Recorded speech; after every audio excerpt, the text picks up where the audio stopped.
히브리서 9장. 첫 번째 언약에도 예배 규정과 세상에 속한 성소가 마련되어 있었습니다. 한 장막을 지었는데 곧 첫째 칸에 해당하는 장막입니다. 그 안에는 촛대와 상이 있고 빵을 차려 놓았으니 이곳을 성소라고 하였습니다. 그리고 둘째 휘장 뒤에는 지성소라고 하는 장막이 있었습니다. 거기에는 금으로 만든 분향제단과 온통 금으로 입힌 언약궤가 있고 그 안에는 만나를 담은 금 항아리와 싹이 난 아론의 지팡이와 언약을 새긴 두 돌판이 들어 있었습니다. 그리고 그 언약 위에는 영광에 빛나는 그룹들이 있어서 속죄판을 그 날개로 내리덮고 있었습니다. 지금은 이것들을 자세히 말할 때가 아닙니다. 이것들이 이렇게 마련되어 있어서 첫째 칸 장막에는 제사장들이 언제나 들어가서 제사의식을 집행합니다. 그러나 둘째 칸 장막에는 대제사장만 1년에 한 번만 들어가는데 그때에는 반드시 자기 자신을 위하여 또 백성이 모르고 지은 죄를 사하기 위하여 바칠 피를 가지고 들어갑니다. 이것은 첫째 칸 장막이 서 있는 동안에는 아직 지성소를 들어가는 일이 드러나지 않았음을 성령께서 보여주시는 것입니다. 이 장막은 현 시대를 상징합니다. 그 장막 제의를 따라 예물과 제사를 드리지만 그것이 의식 집례자의 양심을 완전하게 해주지는 못합니다.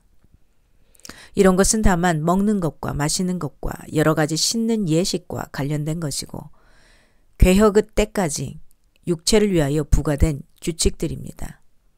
그러나 그리스도께서는 이미 일어난 좋은 일을 주관하시는 대제사장으로 오셔서 손으로 만들지 않은 장막, 다시 말하면 이 피조물에 속하지 않은 더 크고 더 완전한 장막을 통과하여 단 한 번에 지성소에 들어가셨습니다. 그는 염소나 송아지의 피로서가 아니라 자기의 피로서 우리에게 영원한 구원을 이루셨습니다. 염소나 황소의 피와 암송아지의 죄를 더러워진 사람들에게 뿌려도 그 육체가 깨끗하여져서 그들이 거룩하게 되거든 하물며 영원한 성령을 힘입어 자기 몸을 흠없는 제물로 삼아 하나님께 바치신 그리스도의 피야말로 더욱더 우리들의 양심을 깨끗하게 해서 우리로 하여금 죽은 행실에서 떠나서 살아계신 하나님을 섬기게 하지 않겠습니까?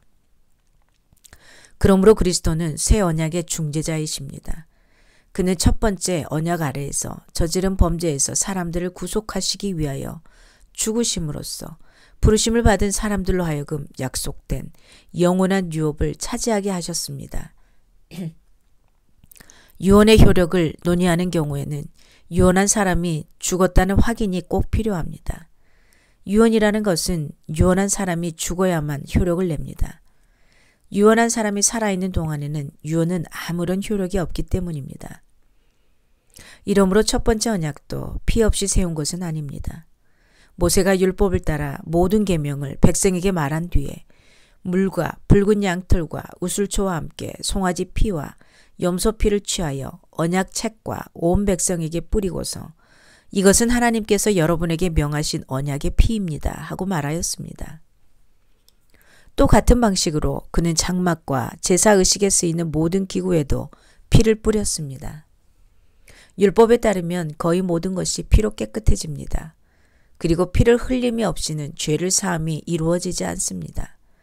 그러므로 하늘에 있는 것들의 모형물은 이런 여러 의식으로 깨끗해져야 할 필요가 있지만 하늘에 있는 것들은 이보다 나은 희생제물로 깨끗해져야 합니다. 그리스도께서는 참 성소의 모형에 지나지 않는 손으로 만든 성소에 들어가신 것이 아니라 바로 하늘 성소 그 자체에 들어가셨습니다. 이제 그는 우리를 위하여 하나님 앞에 나타나셨습니다. 대제사장은 해마다 짐승의 피를 가지고 성소에 들어가지만 그리스도께서는 그 몸을 여러 번 바치실 필요가 없습니다. 그리스도께서 그 몸을 여러 번 바치셔야 하였다면 그는 창세 이래로 여러 번 고난을 받아야 하셨을 것입니다. 그러나 이제 그는 자기를 희생제물로 드려서 죄를 없이 하시기 위하여 시대의 종말에 단 한 번 나타나셨습니다. 사람이 한 번 죽는 것은 정해진 일이요. 그 뒤에는 심판이 있습니다. 이와 같이 그리스도께서도 많은 사람의 죄를 짊어지시려고 단 한 번 자기 몸을 제물로 바치셨고 두 번째로는 죄와는 상관없이 자기를 기다리고 있는 사람들에게 나타나셔서 구원하실 것입니다. 아멘. 하나님의 말씀이었습니다.